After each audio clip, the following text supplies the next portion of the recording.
दोस्तों, मेरे शहर का नाम है गोरखपुर और इससे 40 से 50 किलोमीटर दूर है कुशीनगर।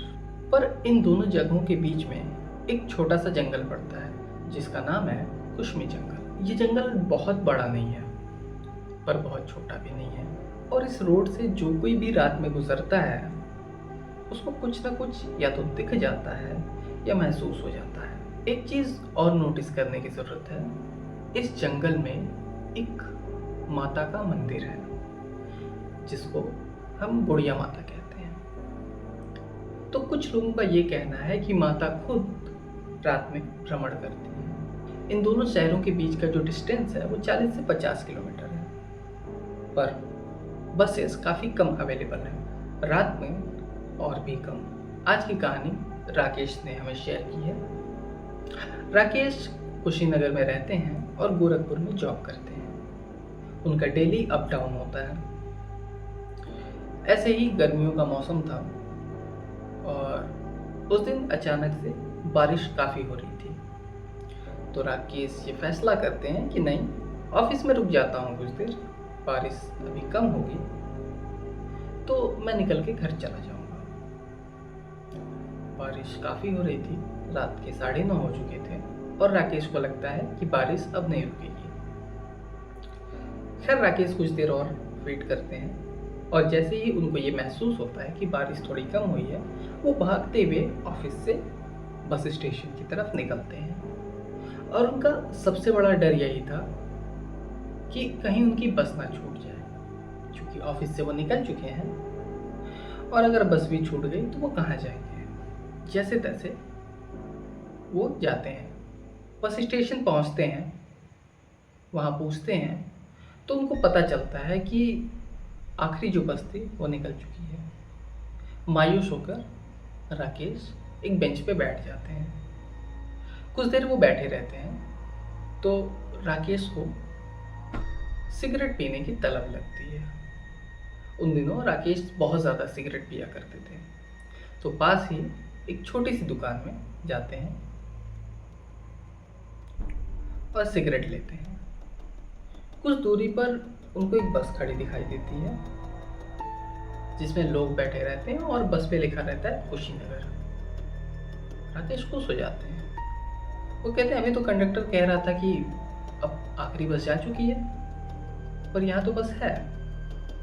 राकेश बिना किसी से कुछ पूछे अपना सिगरेट लेते हैं और उस बस में जाके बैठ जाते हैं। खैर, बस निकलती है और राकेश की आंख लग जाती है। कुछ दूर बस चलती है और राकेश की झपकी जैसे ही खुलती है उस बस में कोई नहीं होता है। राकेश को समझ नहीं आता कुछ, क्योंकि गोरखपुर से कुशीनगर के बीच में एक स्टॉप पड़ता है हाटा बाजार, जो कि अभी कम से कम 1 घंटे दूर था। राकेश थोड़ा डर जाता है, पर उसे लगता है हो सकता है उसका वहम हो कि वहाँ पे लोग ज़्यादा थे। तो राकेश वापस सोने का फैसला करता है। कुछ देर बाद उसकी फिर से आँख खुलती है और वो देखता है कि बस में पैर तक रखने की जगह नहीं है। राकेश थोड़ा सा परेशान सा हो जाता है, पर नींद इतनी आ रही थी कि वो फिर से सोता है। और करीब 5 ही मिनट हुए थे कि राकेश की बीवी का फोन आता है। राकेश उठता है, बात करता है, पर फिर ध्यान देता है तो दिखता है कि अरे अभी भी हाटा बाजार आने में करीब आधा घंटा बाकी है, पर फिर से बस खाली हो गई। बगल में एक बंदा दिखता है।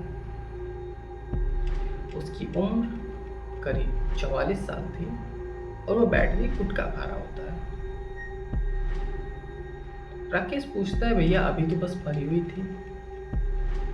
तो बंदा राकेश की तरफ देखता है, हंसता है और कहता है कि क्या तुमको ये पता नहीं है, 10 बजे के बाद कुशीनगर की कोई भी बस नहीं जाती। राकेश उसका मजाक उड़ा देता है कि लो, ये कैसी बात कर रहा है, खुद इस बस में बैठा है और कह रहा है कि बस ही नहीं जाती। कहता है क्या मजाक कर रहे हो भैया। राकेश हंसता है वो बंदा राकेश को देखता है और एक ठंडी मुस्कान देता है और फिर अपना पान चबाने में और बाहर देखने में लग जाता है, जो कि बाहर कुछ दिख नहीं रहा था। बाहर इतनी तेज बारिश हो रही थी और बादल कड़क रहे थे कि चारों तरफ धुंध सा छा गया था। राकेश फिर बैठता है, फिर उसकी आंख लगती है और फिर खुलती है। इस बार एक बूढ़ा आदमी उसकी बगल में बैठ के पेड़ी पी रहा होता है और पिछला आदमी गायब हो चुका था। राकेश फिर परेशान हो जाता है कि अब ये क्या हो गया। राकेश फिर उस बंदे से पूछता है, उस बूढ़े आदमी से, कि चाचा अभी तो बस भरी थी, फिर एक भैया थे, कहाँ उतर गए, अभी तो कोई स्टॉप भी नहीं आया। और ये उस समय की बात है जब गोरखपुर से कुसमी के बीच काफ़ी सुनसान जगह थी। मतलब जगह ऐसे थे कि रात में रुकना तो छोड़िए, वहाँ से अगर ज़रूरी ना हो तो कोई ट्रैवल भी नहीं करता। तो राकेश फिर उस बूढ़े आदमी से पूछता है क्या हुआ। वो बूढ़ा आदमी राकेश की तरफ देखता है, मुस्कुराता है और फिर वही बात दोहराता है कि क्या तुमको पता नहीं है, गोरखपुर से कुशीनगर के लिए 10 बजे के बाद कोई बस नहीं है। इस बार राकेश के हाथ पांव सूज जाते हैं। उसको इतना यकीन हो जाता है कि यहाँ कुछ तो ऐसा है जो बहुत गलत हो रहा है। राकेश जैसे पलक झपकाता है, वो आदमी गायब हो जाता है। अगले ही पल राकेश की नज़र कंडक्टर वाली सीट पे जाती है, जहाँ एक इंसान बैठ के पेपर पढ़ रहा था उस खूब अंधेरे में। और वो पेपर पढ़ने में इतना लीन था जैसे लग रहा था वो सारी देश दुनिया की खबर आज ही खत्म कर देगा। राकेश 2 बार उसको बुलाता है, वो बंदा टस से मस नहीं होता है। राकेश फिर अपने हाथों से वो पेपर खींचता है और वो देखता है वो बुरी तरीके से जख्मी है। ऐसा लग रहा है कि उसके सिर को किसी ने रौंद दिया है और उसके हाथ टेढ़े हो चले हैं। राकेश डर से वहीं गिर जाता है और अपनी आंखों को बंद कर लेता है। ठीक अगले पल वो बंदा अपना ठंडा सा हाथ राकेश के कंधे पे रखता है। राकेश अपनी आंखें खोलता है तो देखता है वो बंदा नॉर्मल है। राकेश किसी तरह खुद को संभालता है, कांपते हाथ पैरों के साथ वो एक सीट पे बैठता है और एकदम ऐसे दुबक के बैठता है जैसे उसे कोई मारने की कोशिश कर रहा हो। वो बंदा जिससे राकेश डरा था अपने बैग से निकाल के एक पानी का बोतल देता है और कहता है कोई बात नहीं, यहाँ ऐसी घटनाएं होती रहती हैं, तुम एक काम करो, अपना मुंह धो लो। अब ये जो बस थी उसमें 2 रास्ते थे, चढ़ने के और उतरने के। पीछे उतरने का था, आगे से चढ़ने का था। राकेश आगे की तरफ जाता है, मुंह धुलता है और इतने में देखता है वो आदमी बस से कूद जाता है और तड़ाक से कुछ आवाज़ आती है जैसे कोई भारी चीज़ किसी पत्थर से टकराई हो। अब ये देख के राकेश की हालत और ख़राब हो जाती है। अब अगले 2 मिनट वो इस कश्मकश में बिताता है कि क्या उसे भी अपनी जान बचाने के लिए कूद जाना चाहिए। खैर उसे महसूस होता है कि बस धीरे हो रही है और वो कूद जाता है। उसके हाथ पे खरोच आते हैं, घुटना फूल जाता है और काफ़ी माइनर स्क्रैचेस आते हैं, पर उसका घुटना सूज चुका था। और वो एक बोर्ड से टकराता है जिस बोर्ड पे लिखा था हाटा बाजार। इट मीन्स वो अगले स्टॉप पे पहुंच चुका था, पर वो बस रुकी नहीं, बस धीरे हुई थी। और पलट के जब उस बस को वो देखता है तो वो देखता है बस तो आधी जली हुई है और उसमें लोग भरे पड़े हैं।